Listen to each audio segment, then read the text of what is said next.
Yo, what up, guys? This is the Game Day Goons. We're back here for your Week 6 Thursday night football matchup.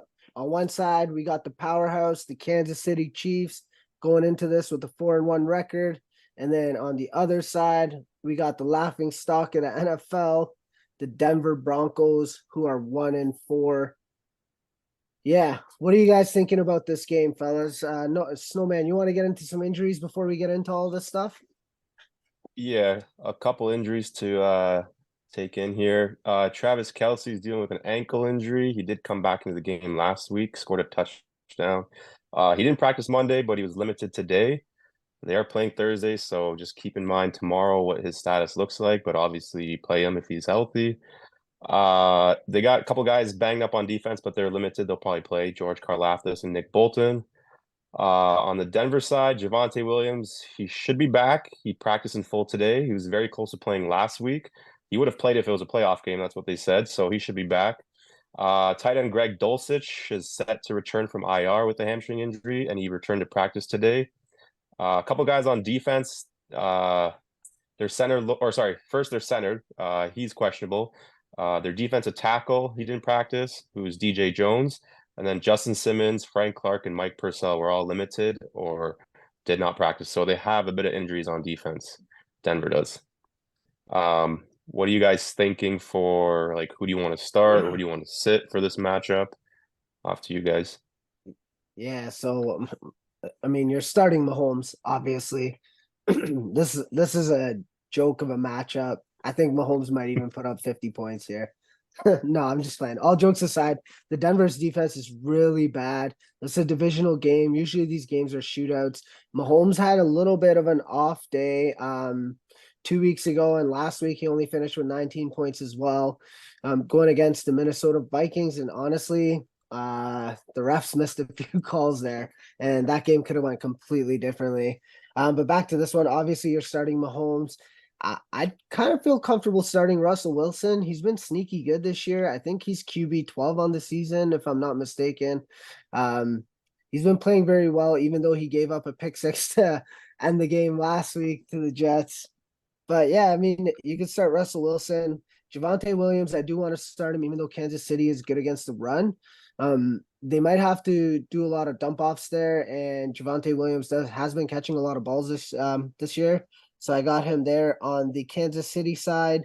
Isaiah Pacheco, man, I had him as a start last week. You got to keep starting this guy. Isaiah Pacheco has really carved out a role for himself in this Kansas City offense. It's crazy that a seventh round pick has been doing so well. I can see this guy going off for over 80 yards and a touchdown easy in a game that they should win very easily, where they might be in the lead for a long time. So Isaiah Pacheco there. And then for the Kansas City receivers, I don't really know who to start. It's just so tough from week to week. Patrick Mahomes likes to spread the ball a lot. I'm sure maybe there's a Rashee Rice that you could play. It could be Sky Moore. It could be Justin Watson. I just don't know about that. On the Denver side of things, I'm starting Cortland Sutton, who's actually been better than Jerry Jeudy this year.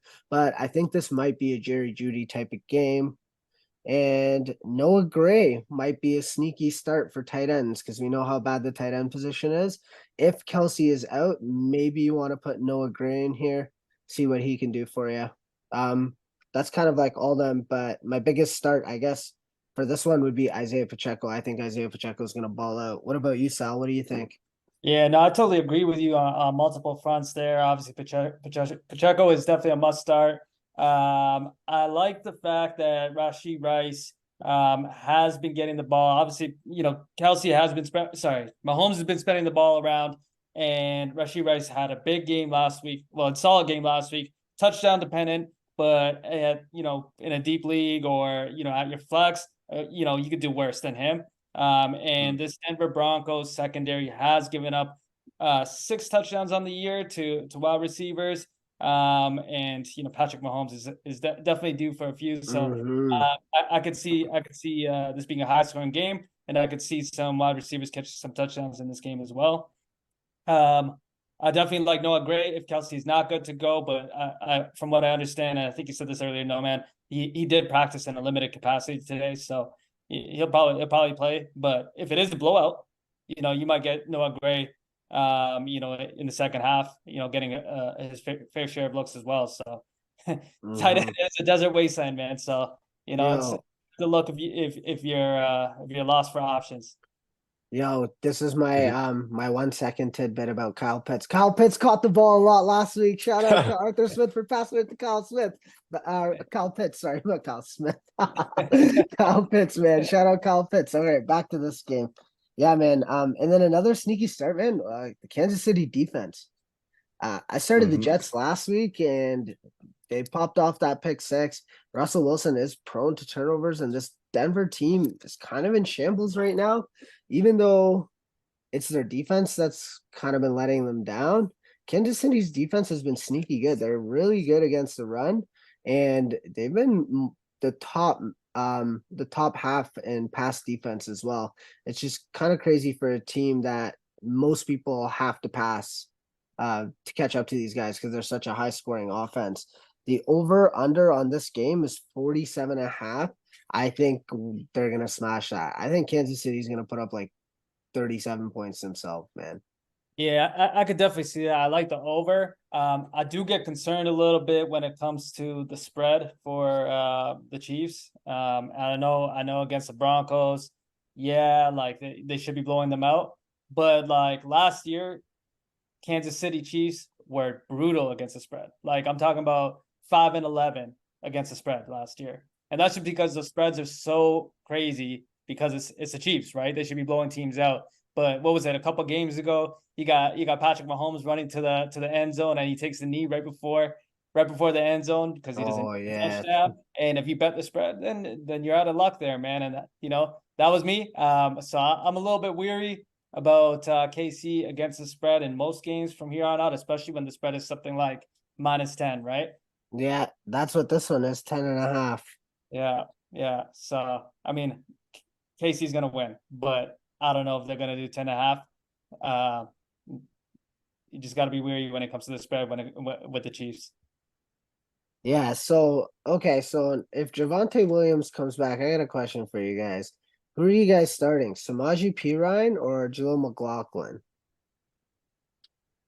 Oh man, honestly, this might be a bit of a committee. The Chiefs are pretty stingy against the run. They're only allowing 10.5 points per game to running backs as a whole in half PPR formats. Damn. McLaughlin's been playing well with the limited snaps and touches he's getting. Perine had a good game out of the backfield catching the ball last week. Man, I might have to stay away from this backfield this week. It's a tough matchup, and all three guys might get work. Like, I mean, if you really had to start one, oh man, probably Jaleel McLaughlin. He's looked really good, man. But I would stay away from him regardless, though. He's been a receiving threat as well. Jaleel McLaughlin, like in the last couple of games, he's caught like three, 4 balls. And he's a couple touchdowns, receiving touchdowns as well, right? So maybe you play him, but even as someone who owns Jaleel, I'm kind of hesitant to do so. I'm going to do it out of necessity, but I don't know about recommend it to our viewers here.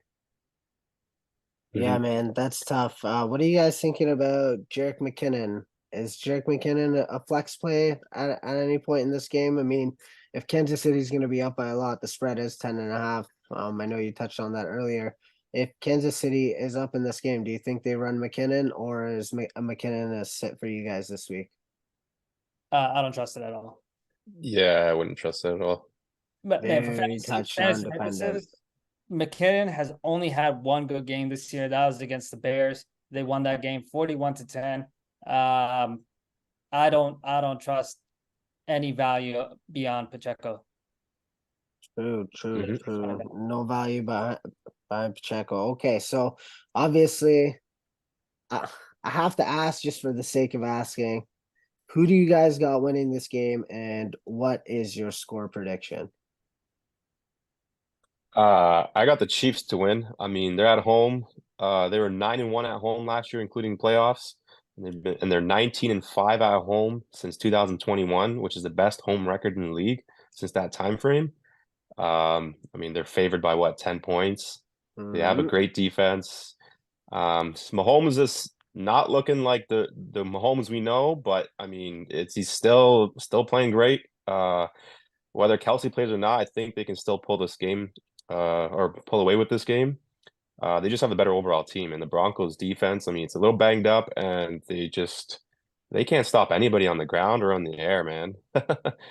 I got the Chiefs. And Yeah, how about you, Sal? I got the Chiefs for sure, man. It's a no-brainer to me, but I don't trust the spread. Like I said, spread is 10.5. I like the Chiefs by 10. It's heartbreaking half Yeah, point is, difference there. So yeah. Now, honestly, I got this game going like 31-14, Kansas City.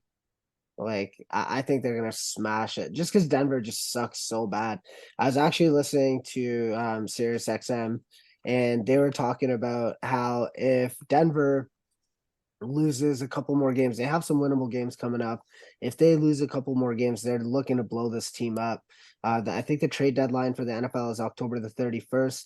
Guys like Jerry Judy and Cortland Sutton are getting some interest. So that might be something to watch out for. I mean, what was that post today? They gave up for Sean Payton and Russell Wilson. It was like 3 first-round picks, 3 second-round picks, and like a 5th-round pick. Russell Wilson got like, what did Russell Wilson hit the 200 million mark? It was like a pretty big contract, significant contract. If someone could pull that up, and then Sean Payton got the 5-year, 85 million. And can I just bring up how embarrassing it is that the Broncos lost to the Jets last week? Like, I kind of expected that though, man, because the Jets looked good the week prior, and Denver has not looked good. yeah, I was surprised to see Denver was what, a 3-point favorite over the Jets. I mhm. for sure. Man, So it's just so funny to me because Sean Payton was saying it was the worst coaching job he's ever seen, and he lost to the MILF Hunter and the Jets. Yeah. You know what I mean? And Nathaniel Hackett's just sitting there laughing like, who? I think that's disrespect to Sean Payton's face, man. And it's funny, all these people talking all this smack and not being able to back it up because that Denver's Broncos team should be a lot better than 1-4, man. Something's got to give. I hope they blow up the team because Denver sucks anyway. But I don't know how they're gonna be able to do it. Yeah. Can so we talk about Denver's ugly orange jerseys or uniforms last week, man? They The look like creamsicles. pylons. the Halloween theme, eh? Did you see them? Man, they're just pure orange with a white helmet. So Yeah, man. Russell Wilson's contract, he signed a 5-year extension worth 245 million with the Broncos and 165 million guaranteed. Yeah. So I don't know what this team is gonna do, this organization, man. If you're gonna trade off like your receivers, even possibly Patrick Surtain, what are you gonna do with this expensive quarterback who's in his mid-30s? Like Yeah. you're gonna rebuild with this guy on a big contract. They might have to maybe try and trade Russ. They I don't should know. trade. They should trade Russ to Maybe Cleveland like for the Deshaun Watson. no, I could see the Jets being in the market for And a see if that quarterback. works So out for them. Then, yeah. But like, are the Jets gonna want Russell Wilson after a hack job that Nathaniel Hackett had with him? And yeah, like, yeah. I don't man, know. Aaron That's Rodgers wants to come back, man. The Jets, if they trade for a quarterback, I don't know. Maybe they trade for Kirk Cousins for the rest of this year because he's on an expiring contract. Justin Jefferson went on the IR. But I don't see them trading for Russell Wilson, especially after Nathaniel Hackett being their coach. But yeah, anyways, unless you guys have anything else to add to this matchup. No, yeah, mm-hmm. this is a pretty easy one. There's no debates really here. So again, start Pacheco, start Javante, but beware, he's a flex option.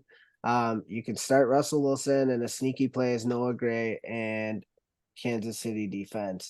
Now, before we head out here, just remember to follow us on IG at GameDayGoons.tv, at TikTok at Game Day Goons, on YouTube. Like, subscribe. The button's down there somewhere.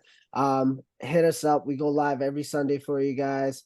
And shout out to Tenement.com. That's our sponsor. Without no Tenement, there are no goons. This is the way to call it. And we out. We out. Peace. Ace.